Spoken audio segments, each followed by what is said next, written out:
جو بھی بہن مجھے اگر کسی پریشانی کے بارے میں بتاتی ہیں تو میں یہ عمل ان کو ضرور کہتی ہوں کہ آپ اس عمل کو کر کے تو دیکھیں، پھر آپ کو اس کا رزلٹ ملے گا۔ تو جو بھی کوئی ہم سے یہ بات پوچھتا ہے کہ بہن پہلے تو آپ کے حالات اتنے اچھے نہیں تھے، تو میں ان سے کہتی ہوں کہ یہ میرے رب کا فضل و کرم ہے کہ میں نے اس عمل کو کیا، اس عمل کی وجہ سے اللہ کریم نے ہمارے حالات بدل دیے ہیں اور آج ہم عیش و آرام کی زندگی بسر کر رہے ہیں۔ تو یاد رہے کہ عمل تب اثر کرتا ہے جب آپ کامل یقین کے ساتھ اپنے رب پر آپ کو بھروسہ ہو، اپنے رب پر آپ کو کامل یقین ہو، تو میرا رب جو ہے وہ ضرور آپ کی مدد فرمائے گا۔ اور میری درخواست ہے کہ اپنے رب کو خوشی اور غمی دونوں میں یاد رکھیں، یہ نہیں کہ جب غم اور پریشانی ہو تو اپنے رب کو یاد کریں اور خوشی میں ہو تو اپنے رب کو بھول جائیں۔ ہرگز ایسا مت کریں، بلکہ ہمیں اپنے رب پر پورا یقین ہونا چاہیے، کیونکہ ہم اپنے رب پر ایمان رکھتے ہیں اور اسی کی ہم عبادت کرتے ہیں اور اس کے ساتھ ہم کسی کو شریک نہیں ٹھہراتے، اور ہم جو بھی مانگنا ہوتا ہے صرف ہم اپنے رب سے مانگتے ہیں، اسی سے غیبی مدد چاہتے ہیں کہ جس نے ہمیں پیدا کیا ہے وہ ہماری مدد بھی کرے، اسی کے پاس ہمارا رزق ہے اور کوئی ہمیں رزق دینے والا نہیں ہے، اور اس کے سوا بھی ہمارا کوئی معبود نہیں ہے، اور وہی ہمارا معبود برحق ہے۔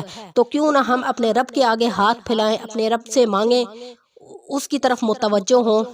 تو یہ جو عمل میں آج آپ کو بتا رہی ہوں، یہ عمل ہر مقصد کے لیے ہے، ہر پریشانی کے لیے ہے، ہر حاجت کے لیے اور ہر کاروبار کے لیے ہے۔ یعنی جس کی کاروبار میں بندش ہو، یعنی کاروبار تو وہ کرنا چاہتا ہو یا کاروبار تو اس نے شروع کیا ہو لیکن مسلسل نقصان ہوتا ہو، تو یہ عمل جو بھی کرے گا، یہ عمل ہر مقصد کے لیے ہے، ہر غرض کے لیے ہے، ہر پریشانی کے لیے ہے۔ اگر آپ کے دماغ میں ہر وقت پریشانیاں ڈیرا ڈالی رکھتی ہیں تو آپ اس عمل کو ضرور کریں۔ تو آپ نے اس عمل کو کرنا اس طرح ہے۔ تو اب میں آپ کو عمل بتاتی ہوں اور آپ نے دھیان سے اس عمل کو سننا ہے اور یقین رکھنا ہے کہ ہم اس عمل کو کریں گے تو انشاءاللہ اللہ کریم ہمارے بھی وارے نیارے کر دیں گے۔ تو عمل آپ نے اس طرح کرنا ہے، کوشش کریں 5 وقت کی نماز ادا کریں، اور تو آپ نے یہ جو عمل کرنا ہے یہ عشاء کی نماز کے بعد کرنا ہے۔ یعنی آپ جب عشاء کی نماز پڑھنے کے لیے تیار ہو جائیں تو عشاء کی نماز کے بعد آپ نے اس عمل کو کرنا ہے، ٹھیک ہے۔ جب آپ نماز سے فارغ ہو جائیں گے تو نماز سے فارغ ہونے کے بعد آپ نے 2 رکعت صلاۃ الحاجت ادا کرنے ہیں، پھر ایک تسبیح لے لینی ہے۔ آپ کو پتا ہوگا ہم اگر ہاتھوں پہ کریں گے، ہاتھوں پہ انگلیوں پہ کرنے کا بہت زیادہ ثواب ملتا ہے وظیفے کرنے کا، لیکن آپ کچھ لوگ جو ہیں وہ تعداد برقرار نہیں رکھ سکتے، تو اس لیے بہتر یہی ہے کہ آپ تسبیح ہاتھ میں لے لیں اور پھر اس عمل کو پہلے بسم اللہ الرحمن الرحیم، یعنی شروع اللہ کے نام سے جو بڑا مہربان اور نہایت رحم کرنے والا ہے، پہلے بسم اللہ پڑھیں، ٹھیک ہے۔ اس کے بعد آپ نے درود ابراہیمی پڑھنا ہے، ٹھیک ہے۔ درود ابراہیمی آپ نے 3 مرتبہ پڑھنا ہے، اول آخر آپ نے درود ابراہیمی پڑھنا ہے۔ پھر اس کے بعد آپ نے حسبنا اللہ ونعم الوکیل، ٹھیک ہے۔ حسبنا اللہ ونعم الوکیل، اس کا مطلب یہ ہے کہ حسبنا اللہ کافی ہے مجھے اللہ تعالیٰ اور کیا ہی اچھا کارساز ہے، ٹھیک ہے۔ اس کا مطلب ہے کہ صرف مجھے میرا رب ہی کافی ہے، مجھے اور کسی سے مانگنے کی ضرورت نہیں ہے۔ وہ ہر چیز پر قادر ہے، وہ رزق دینے پر بھی قادر ہے اور وہ رزق چھیننے پر بھی قادر ہے۔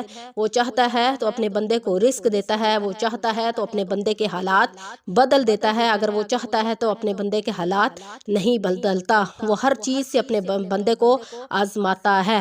تو آپ نے اس عمل کو 500 مرتبہ یعنی تسبیح پہ کرنا ہے، ٹھیک ہے۔ پھر دوبارہ ریپیٹ کرتی ہوں کہ عمل آپ نے کس طرح کرنا ہے۔ عشاء کی نماز سے فارغ ہونے کے بعد آپ نے 2 رکعت صلاۃ الحاجت ادا کرنے ہیں، پھر اس کے بعد تسبیح لینی ہے۔ اس پہ پہلے بسم اللہ الرحمن الرحیم، یعنی شروع اللہ کے نام سے جو بڑا مہربان اور نہایت رحم کرنے والا ہے۔ اس کے بعد آپ نے اول آخر 3 مرتبہ درود ابراہیمی پڑھنا ہے، اور پھر اس کے بعد آپ نے 3 مرتبہ حسبنا اللہ ونعم الوکیل، یعنی کیا ہی اچھا کارساز ہے، یعنی مجھے کافی ہے اللہ تعالیٰ اور کیا ہی اچھا کارساز ہے، ٹھیک ہے۔ تو یعنی ہمارا رب ہر چیز پر قادر ہے، اور وہ ہمیں روزی دینے پر بھی قادر ہے اور ہمارے حالات بدلنے پر بھی قادر ہے۔ یہ تسبیح آپ نے حسبنا اللہ و نعم الوکیل کی آپ نے 5 مرتبہ پڑھنی ہے، ٹھیک ہے۔ پھر آخر میں درود ابراہیمی پڑھ کر آپ نے دعا کرنی ہے، اور اس عمل کو آپ نے جاری رکھنا ہے۔ کوشش کریں جو بھی صحیح عمل ہو آپ اس کو زندگی کا معمول بنا لیں، ٹھیک ہے۔ آپ اس کو زندگی کا معمول جب بنا لیں گے تو آپ کو اپنے رب پر بھروسہ رہے گا، یقین رہے گا، اور آپ جب کسی عمل کے مطلب کو سمجھ لیں گے، یعنی حسبنا اللہ و نعم الوکیل، جب آپ اس کے عمل کو اس کے مطلب کو سمجھ لیں گے تو آپ کو ایک دلی پرسکون سا ہوگا کہ ہم کس سے مانگ رہے ہیں، یعنی اپنے رب سے مانگ رہے ہیں۔ تو آپ نے اس کے مطلب کی طرف بھی توجہ رکھنی ہے، اور جب آپ وظیفہ کریں تو اپنے رب کی طرف متوجہ رکھیں، اسی کو دل میں رکھیں اور اپنے مقصد کو مد نظر رکھیں۔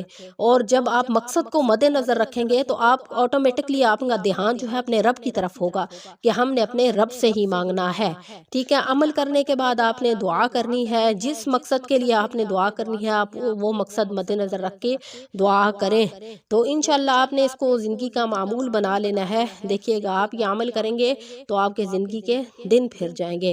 تو انشاءاللہ نیکسٹ ویڈیو کے ساتھ آپ کی خدمت میں حاضر ہوں گے۔ اگر آپ کو یہ ویڈیو اچھی لگی ہو تو اسے اور بھی لوگوں سے شیئر کریں تاکہ اور بھی لوگ جو ہیں اس عمل سے مستفید ہو سکیں۔